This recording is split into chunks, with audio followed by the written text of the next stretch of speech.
So thank you, Hira. So my name is Dr. Gene Bowman. I lead the clinical trial efforts and moderate the seminar series here at the McCance Center for Brain Health. It's my pleasure today to introduce Dr. Kyla Shea, a scientist one at the USDA Human Nutrition Research Center on Aging at Tufts University and an associate professor in the Biochemical and Molecular Nutrition program at the Friedman School of Nutrition Science and Policy. Her academic background is in nutritional biochemistry, and geroscience, and her translational research focuses on the role of micronutrients in age-related disease and disability. She's offered to present some of her interesting research related to micronutrients and cognitive decline and dementia, where her and her team have conducted studies quantifying nutrients or their metabolites in postmortem human brain tissue in people diagnosed with Alzheimer's disease. She's published papers showing the quantity of these micronutrients and also published important papers on the methodologies themselves and things that investigators need to be aware of in pursuing these type of questions. So welcome, Dr. Shea. Thank you. Just make sure I have no disclosures.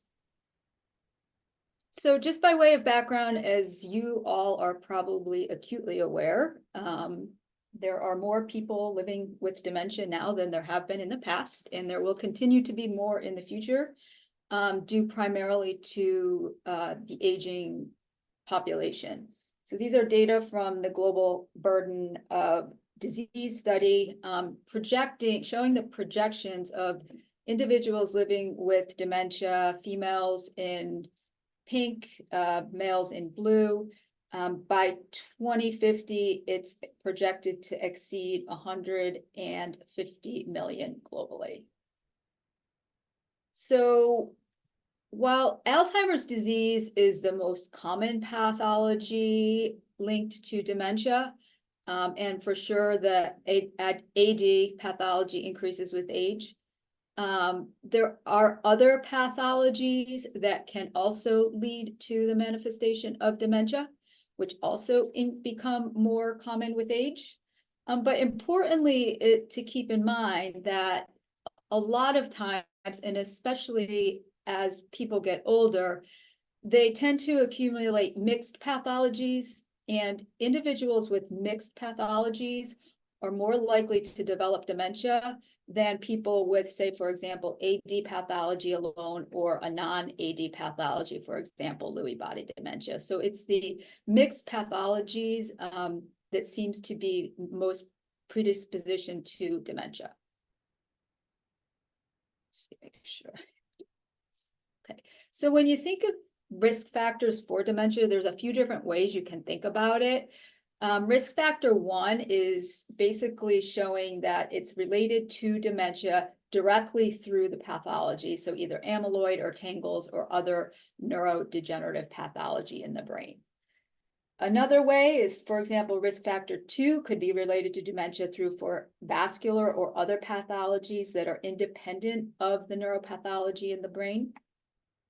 3 is kind of interesting way to think about it, because risk factor 3 is basically mediating the relationship between, for example, the neuropathology and dementia, or the vascular pathology and dementia. And there have been studies that have been done through our collaborators at Rush University, and others have shown that a lot of times people will, at autopsy, will have some indication of neuropathology in their brains, but yet they're cognitively fine. So it's this idea of conferring some sort of resilience to the onset in dementia in people that have these underlying pathologies. And risk factor 4 would be related to dementia through some unknown mechanism or pathway that is yet to be identified. So I'm going to change gears a little bit and talk a couple slides about vitamin D and vitamin D metabolism. And then for the rest of my talk, I'm primarily going to focus on what's been done in human studies, observationals, and some of that work that I've been involved with in collaboration with Rush University. And then I'll give some examples of what's been done with respect to clinical trials. So vitamin D is an essential fat-soluble nutrient. There's actually a couple different sources of it, unlike other nutrients.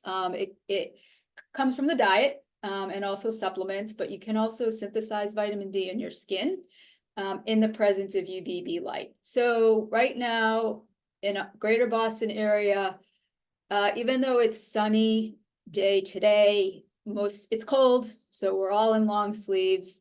This time of year, very little vitamin D synthesized on the skin. Also, even in the summertime now, with sunscreens that block UVB light, diminish the synthesis of vitamin D on the skin. So most of the vitamin D that we get comes from diet and or supplements. So the vitamin D that either from the diet or from supplements is transported to the liver, where it is hydroxylated to this 25-hydroxy vitamin D, which is the biomarker of vitamin D status. So either in response to exposure to UVB light or increase in dietary intake, circulating 25-hydroxy D levels increase. However, this is not the functional or active form of vitamin D. To become activated, it undergoes a second hydroxylation in the kidney to become 1,25-dihydroxy vitamin D or calcitriol. And it's this form of vitamin D that is considered the hormonal form that exerts a biological response in target tissues. However, the second hydroxylation is highly regulated, so this active form of vitamin D in circulation does not respond as readily to increased exposure as the 25-hydroxy D does. So with respect to brain, we know that the brain tissue does express the enzyme for the second hydroxylation, and it also expresses the vitamin D receptor, which is required for vitamin D to bind to elicit a biological response. So in terms of there being a role for vitamin D in the brain, the machinery or the parts are there. So I'm just going to introduce this quickly because some of the data that I present later will refer back to it. So in circulation, almost 99% of vitamin D, 25-hydroxy vitamin D, is bound to vitamin D binding protein, and to a lesser extent albumin. But a small fraction, 1% or so, is free. And there's a theory or a hypothesis that for some target tissues, it's the free vitamin D that is more bioavailable. There is some papers out there, a couple that I'm aware of, that suggest that this is the form that's most relevant to dementia. However, that has not been confirmed. So I'm going to start with some of the data from observational studies, and then, as I said, I'll go into some of the clinical trial. So there have been several, probably at this point too many to count, observational studies that have looked at the relationship between circulating 25-hydroxy D and cognitive performance. This was a meta-analysis that came out a few years ago now, and there have been some since, but the findings are generally consistent, showing that either cross-sectionally or longitudinally, higher 25-hydroxy vitamin D status is associated with better cognitive performance. Conversely, lower 25-hydroxy D, 25-hydroxy vitamin D is associated with poorer cognitive performance, either cross-sectionally or longitudinally. A caveat to these studies, there was some heterogeneity in how they defined low 25-hydroxy vitamin D or 25-OHD. Some studies define it as less than 50 nanomoles per liter. Others will say less than 25, and still others will just use, for example, distribution quartiles or tertiles. So this is just comparing, they grouped all of those studies that define low, however they did, and found some associations, but there was very different definitions in how low 25-hydroxy D was defined.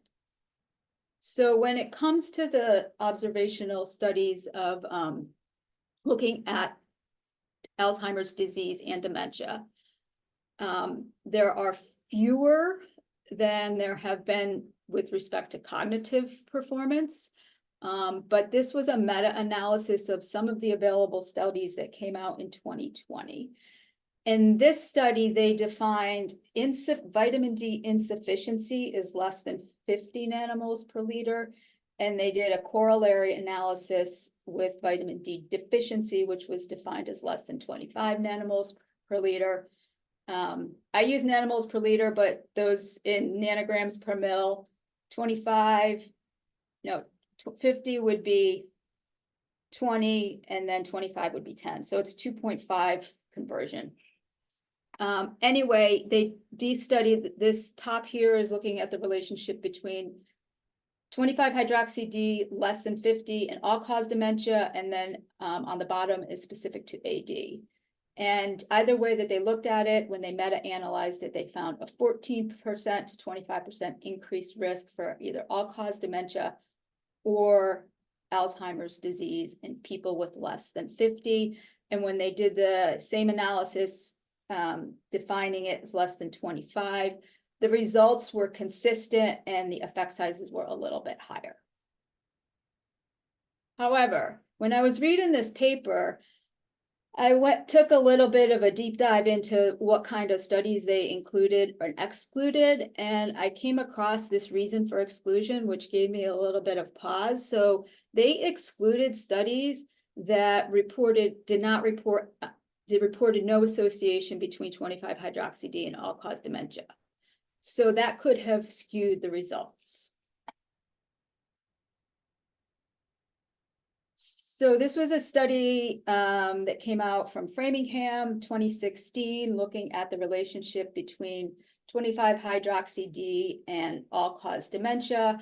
And they did different types of definitions. They looked at 25 hydroxy D as a continuous. They defined low as less than 10 nanograms. They did it based on the cohort-specific percentiles.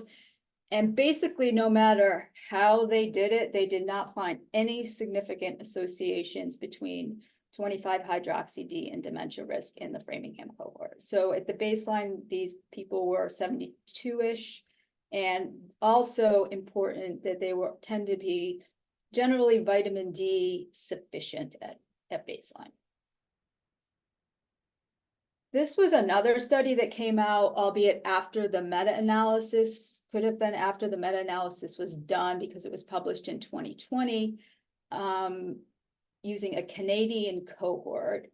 And again, looking at the relationship between 25 hydroxy D and dementia risk overall, and then they did some sex-specific analyses. And what they ended up finding was somewhat surprisingly, more so in women, that higher 25 hydroxy vitamin D was actually associated with a statistically significantly higher risk for all-cause dementia or Alzheimer's disease.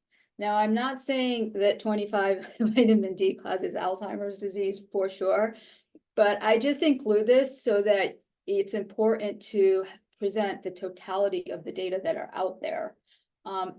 Based on the observational data to date, I would say the relationship between vitamin D status and dementia risk is inconclusive.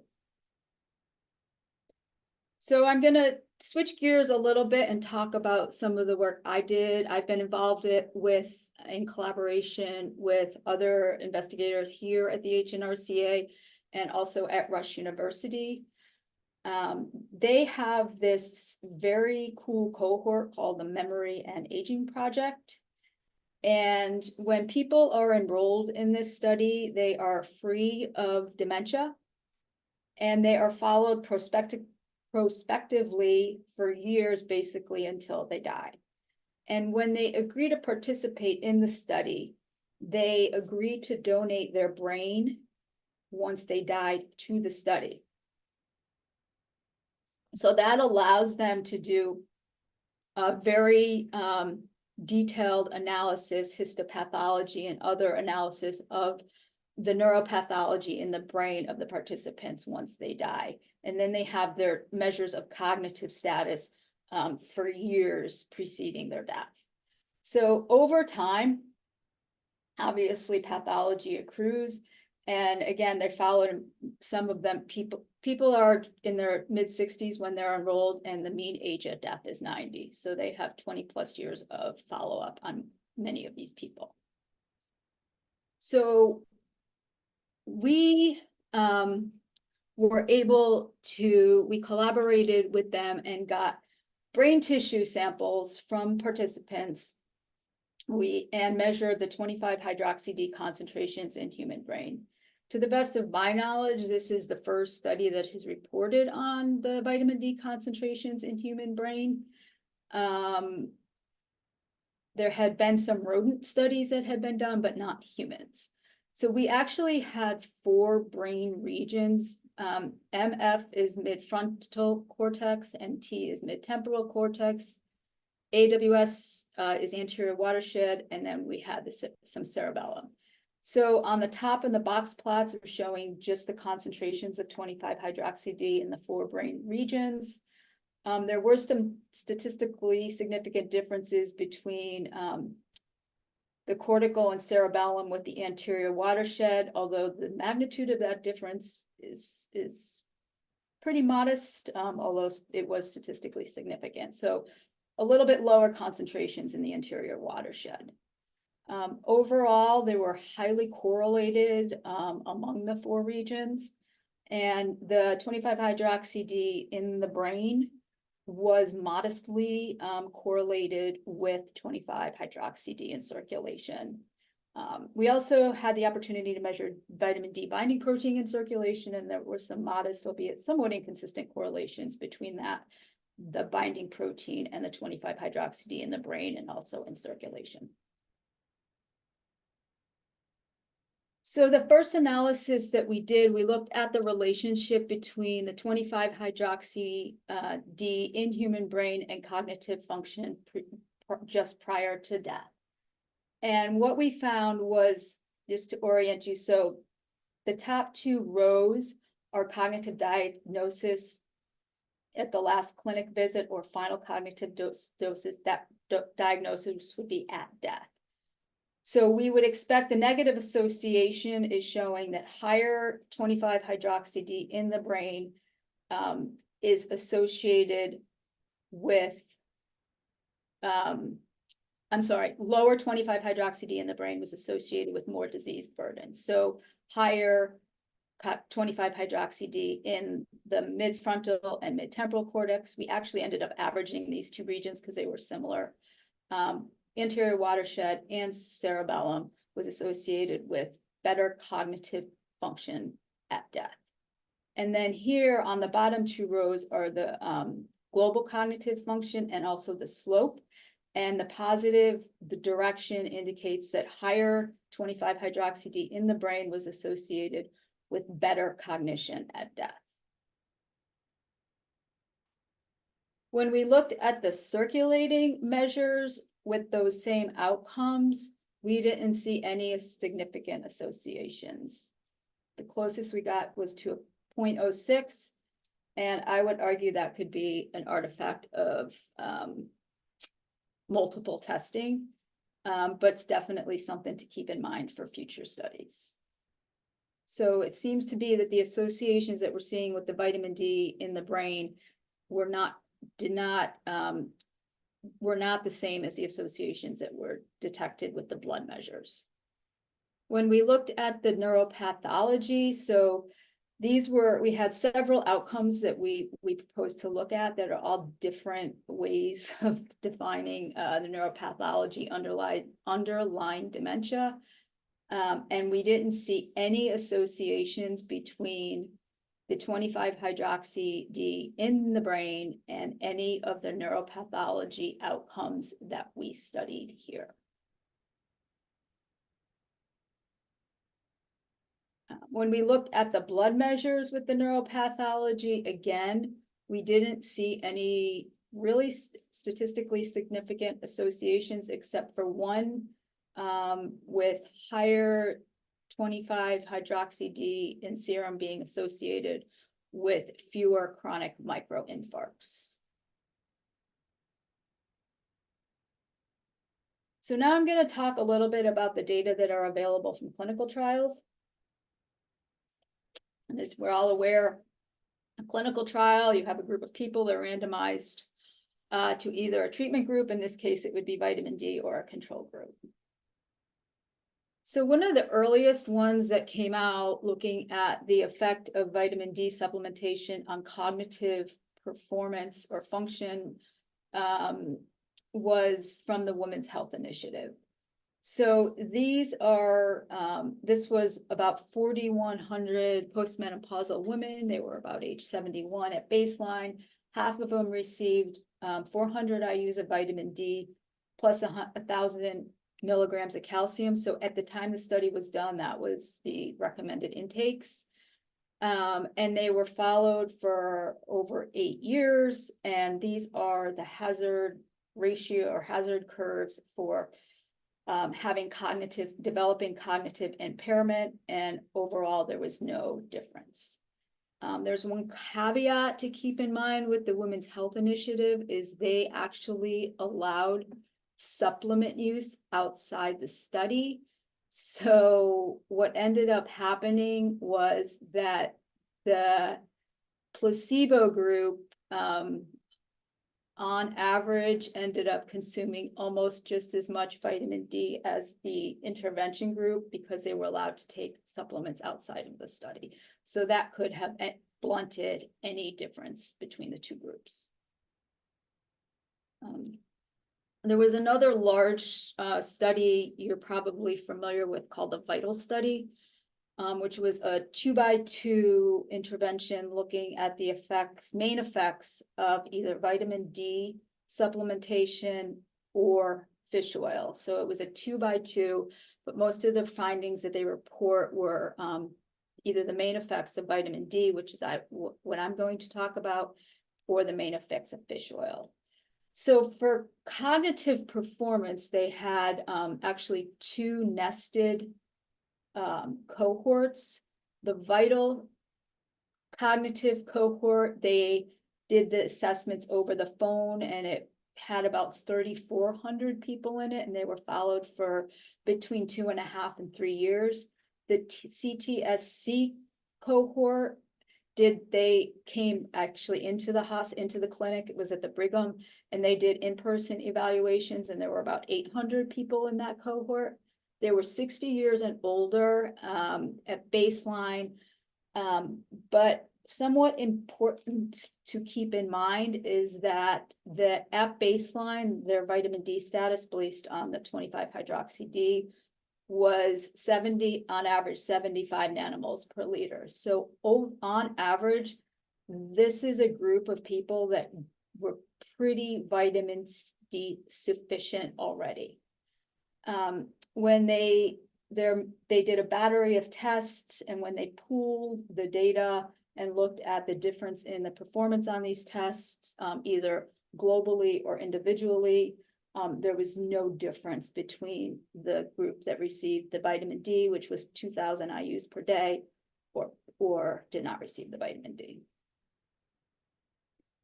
They did do some subgroup analyses, and overall didn't see much difference, except for they did detect that there could be there appeared to be a benefit of the vitamin D treatment in African Americans. But caution to keep in mind that it ended up being a pretty small sample size, so this is something would have to be confirmed in a future study. So one of the things I think the nutrition community struggles with, and it's important to keep in mind, is that when these studies are designed, a lot of times what ends up happening is we end up studying people who are already sufficient. So this is a kind of a cartoon. It's just a depiction on the x-axis, nutrient status, adequacy, poor or excessive, and whatever physiological function or outcome is on the y-axis. So if you're studying people who are already vitamin, say, D sufficient at baseline, and you're giving them, 2,800, whatever it is, IUs of vitamin D, you're really just looking for a very small effect because they're already sufficient at baseline. Where the field is going, and it's, I think, important, is that it's to try to recruit people who are at least insufficient already at baseline, because there you have more of a chance of seeing an effect. And nutrient is gonna supplement of a nutrient or a vitamin is not likely to have as big of an impact on people who are already sufficient as it would on people who are insufficient at baseline. So the two trials, the Women's Health Initiative and also the VITAL study, most of those people were already vitamin D replete or sufficient at baseline. There are a few that have enrolled people with lower vitamin D status. This one was done in African-American women. The main outcome of this study was related to bone, but they did have an ancillary looking at the mini-mental score over time. They were over 65 years or older at baseline.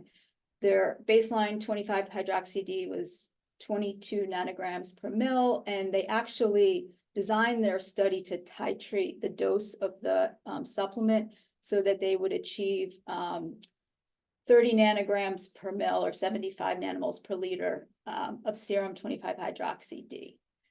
And all women received 1,200 milligrams of calcium. They did achieve their targeted dose at the end of the study was, they got them up to 47 nanograms per mil. But as you can see from the picture on the right here, there was no significant differences in the mini-mental scores over time between the two groups. Now, one of the things with the mini-mental, as I'm sure you're all familiar with, is it's really not a good sensitive indicator of cognitive function or cognitive performance, especially in people who are generally healthy. So it could have been that this outcome measure was not sensitive enough to detect differences in cognitive performance. But again, this was a study that was designed to look at bone, and they just added the mini-mental as a cognitive assessment. So, so that study could have, they didn't, other than having low vitamin D status, they were generally healthy people. So I was looking in the literature for studies that were designed to test the effect of vitamin D supplements on people who maybe didn't have sufficient status at baseline, and also maybe would have been more likely to derive benefits in terms of their cognitive performance or function. So maybe there was some evidence of mild cognitive impairment at baseline. So I actually found there's two out there that I am aware of. The first one this study used 400 IUs of vitamin D3 at baseline. They were, the average 25-hydroxy-D was 19 nanograms per mil. This on the top corner here, FSIQ, is their global cognitive outcome or score, so it was derived from the other tests. Then they had specific tests for vocabulary, information processing, and the digit symbol. And you can see on the left are the vitamin D supplemented groups, and on the placebo groups on the right, they did find significant benefit of vitamin D when they looked at the overall cognitive test score, the vocabulary, and the information processing. So again, these are in older adults. They had mild cognitive impairment at baseline, and they were also vitamin D insufficient at baseline. So that's a group you would expect to maybe derive benefit from vitamin D, at least with respect to their cognitive performance. So this was a second one that came out from the same group of investigators that basically did the exact same study But this time they used 800 IUs of vitamin D3 instead of 400. And generally they found the same thing, is there was a statistically significant improvement in the overall cognitive performance, vocabulary, and information processing in the people who received 800 IUs of vitamin D3 compared to the placebo. So when I was looking at these two studies, I was like, this is interesting. So I did a little bit of a deep dive. And what I found was when I plotted the reported changes in 25-hydroxy-D in response to the different doses of supplements that they reported. So the orange dotted line is the response of the plasma 25-hydroxy-D to 400 IUs of vitamin D3. And the blue dashed line is the response of the plasma 25-hydroxy-D to 800 IUs of vitamin D3. And somewhat surprisingly, they were exactly the same. So this group got twice as much as the 400 group, but yet their blood levels were the same at the end of the study. And then when you looked at some of the baseline characteristics of the two groups, they were actually exactly the same. So even though the results of these two studies could suggest there is a benefit of vitamin D supplementation, at least in terms of cognitive performance in people that have mild cognitive impairment and also vitamin D insufficiency, which again, I would argue are a group most likely to derive benefit. Because these two studies, the populations were so similar, I think they definitely need to be repeated. So I'm not going to go into the molecular mechanisms other than just showing this cartoon to point out that there are biologically plausible mechanisms through which vitamin D could have a role in cognitive performance and dementia. A lot of these have been, borne out in cell culture studies, and also more animal models are, studies in animal models are coming out to suggest there is, evidence that vitamin D is involved in cognitive performance through multiple mechanisms, whether it's inflammation, cell death, neurodegeneration. But I would argue that based on the human studies that are out there right now, the effect or role of vitamin D on AD and dementia is inconclusive, at least in people. So this is just my last slide. Although there's preclinical evidence implicating vitamin D and its signaling pathways in dementia, we know that 25-hydroxy-D is present in the human brain. I will also, I guess, spoiler alert, at the time we did analyze the human brains for 25-hydroxy-D, we also tried to measure 125, the active form, but the assay at the time, the concentrations were below the assay lower limit of detection. We have since refined the assay, and we have gone back and are now in the process of going back and analyzing the 125-hydroxy-D in the human brain. I can tell you it's there. Its concentrations are lower than the 25-hydroxy-D, but we don't know. We have not done any analysis linking it to any of the outcomes yet. There's a lot of observational studies showing that circulating 25-hydroxy-D is associated with cognitive decline and dementia, although I would say when you put all of that evidence together, it's equivocal.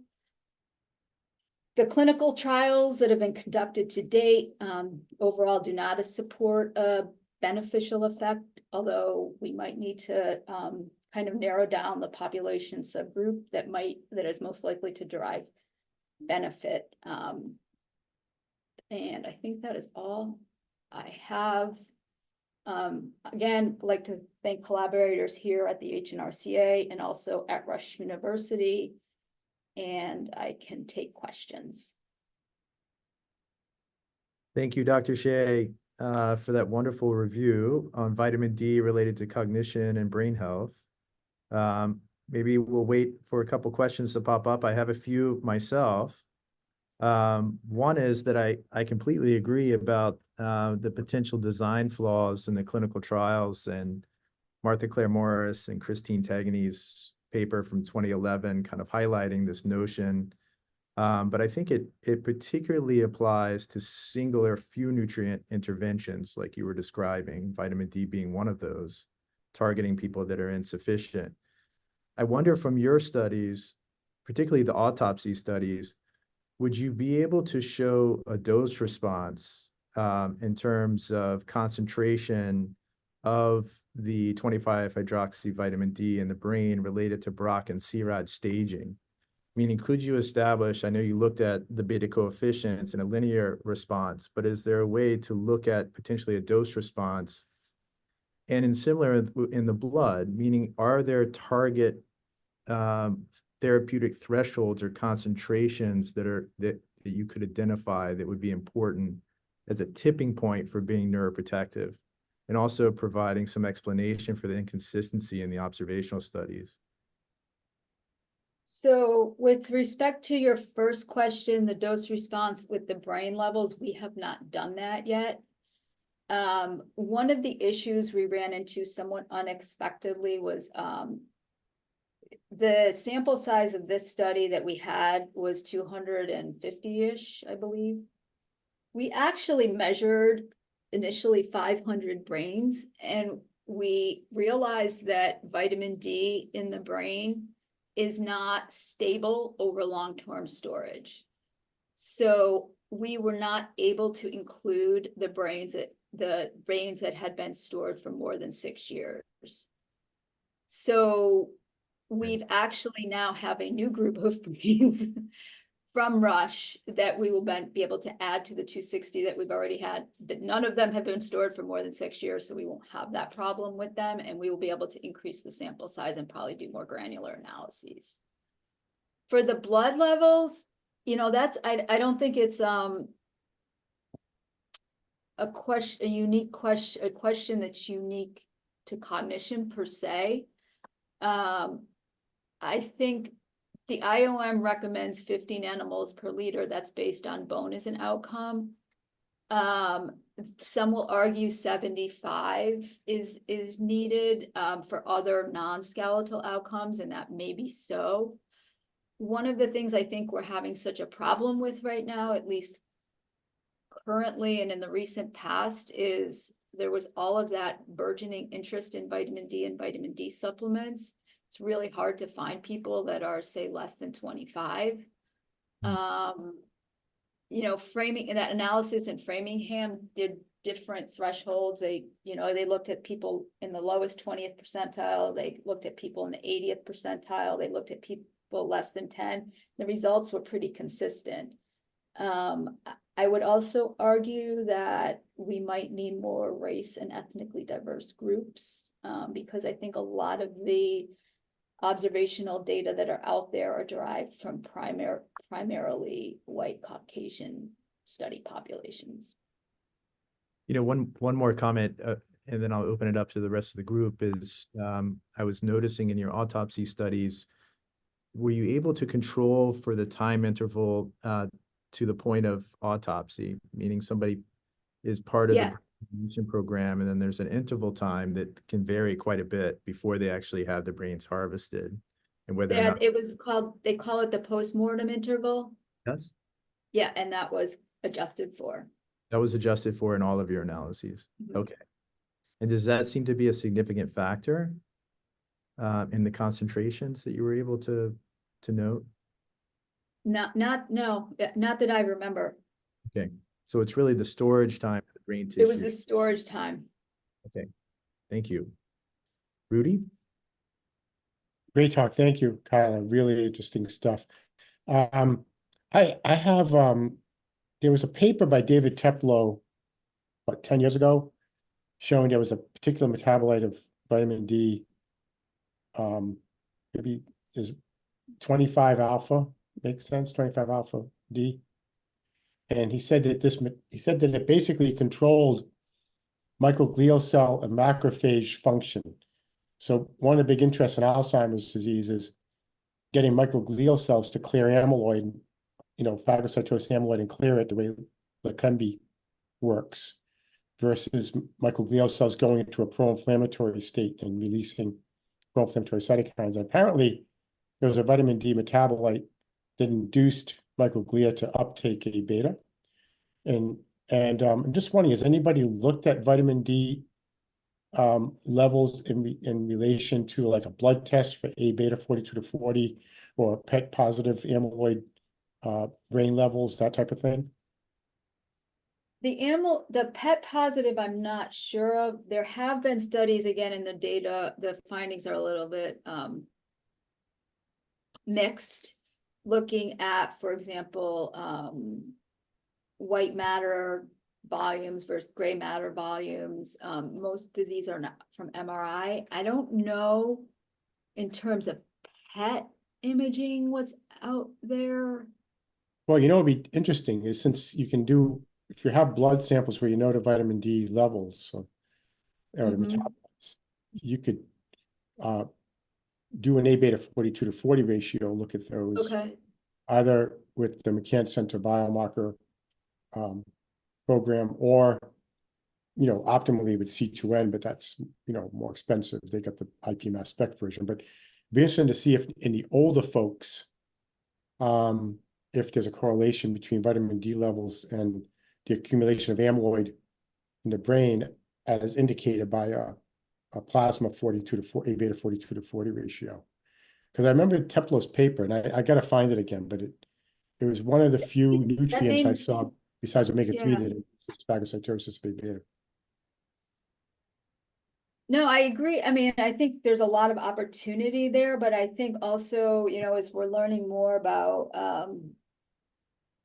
nutrition studies in general, I think it's going to be trying to refine the subgroups of the population that it's going to benefit. I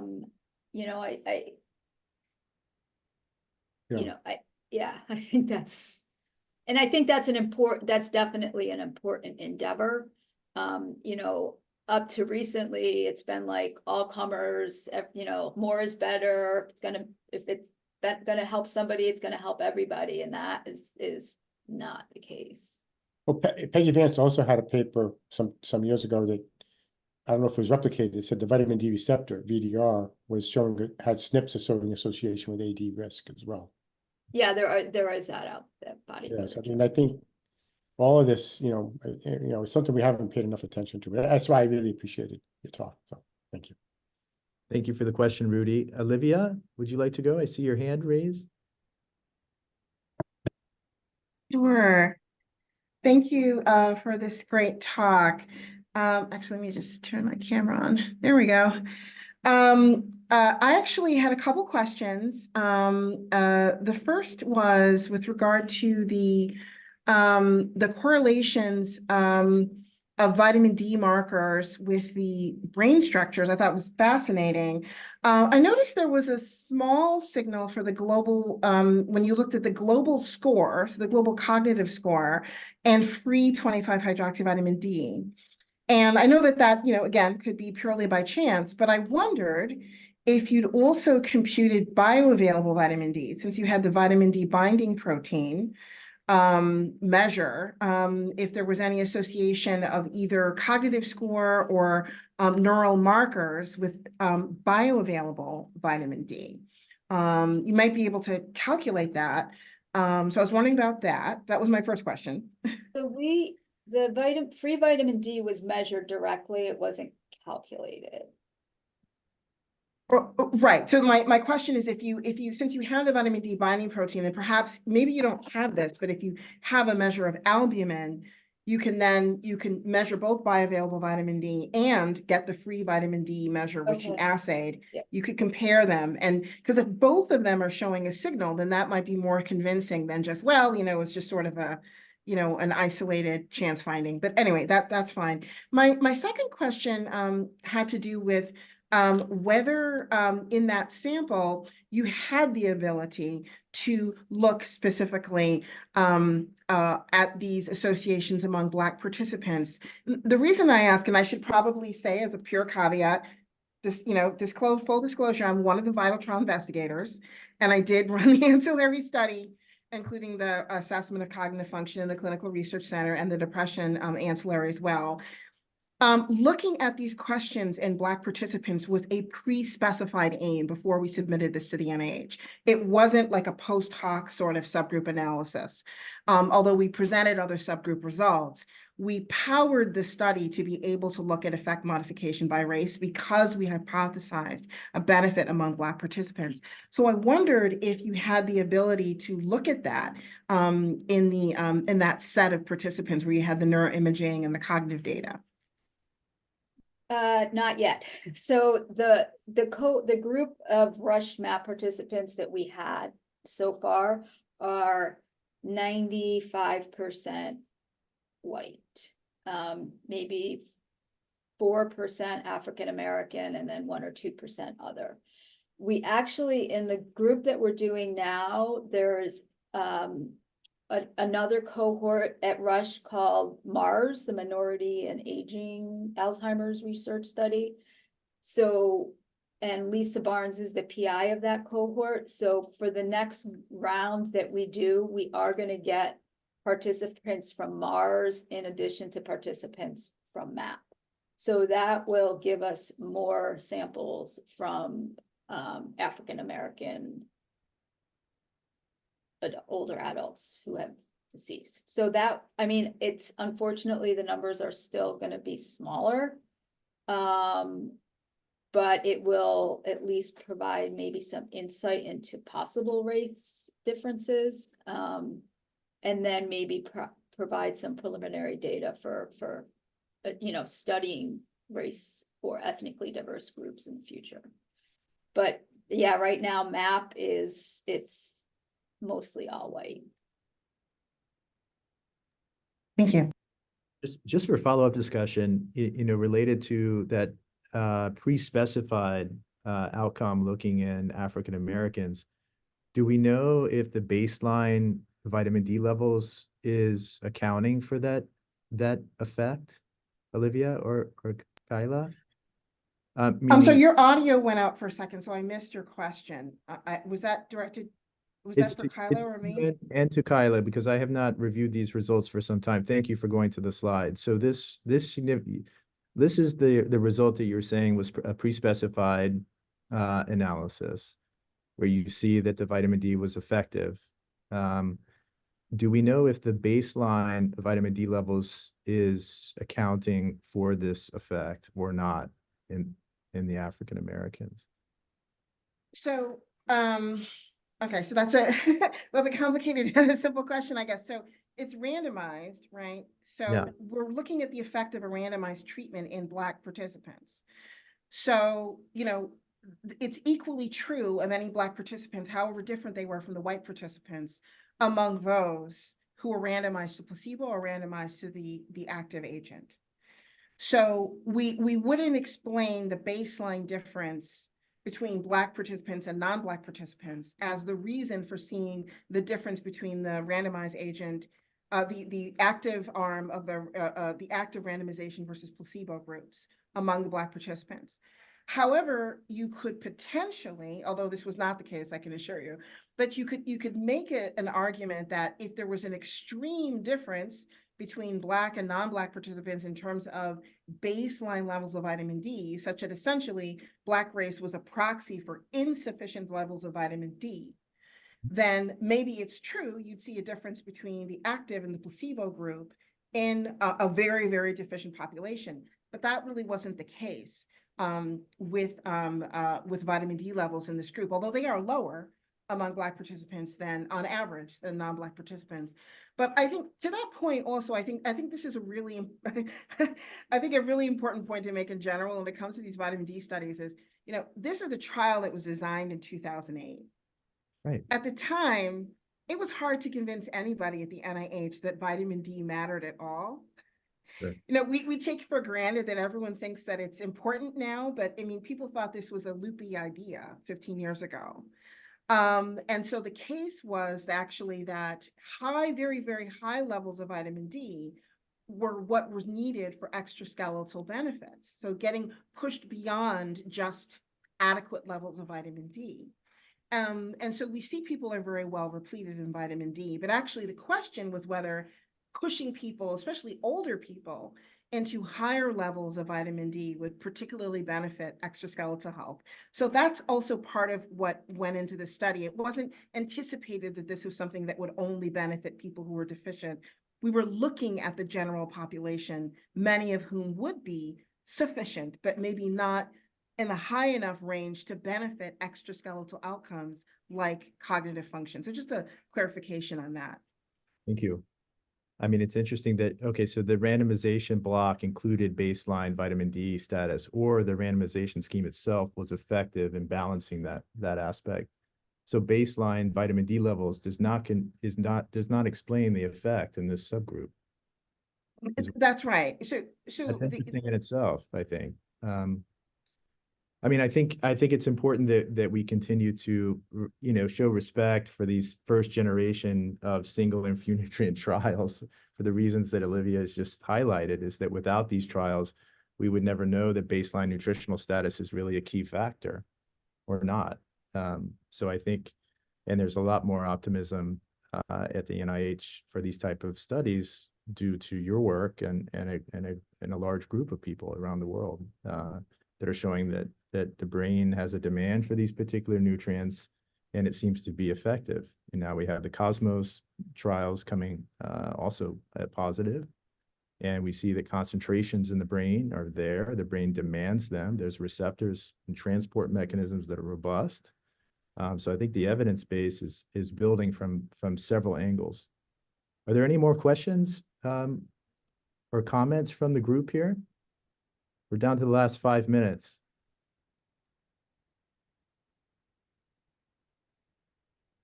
Before I just ramble on, a few more questions. Anyhow, I really enjoyed your presentation, Kyla. Thank you for presenting to us, and please stay in touch.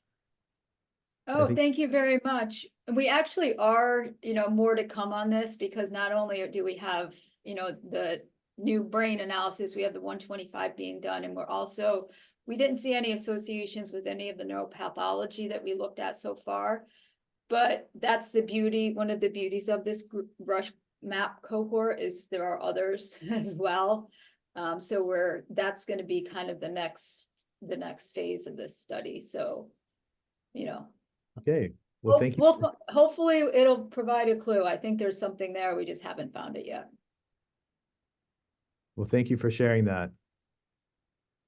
Any other comments, Dr. Tansey? All right, thank you. Excellent talk, excellent discussion. Really great. Appreciate it. Thank you. Okay, Thank you. that concludes the session. Thank you so much for attending. Take care. Enjoy your week.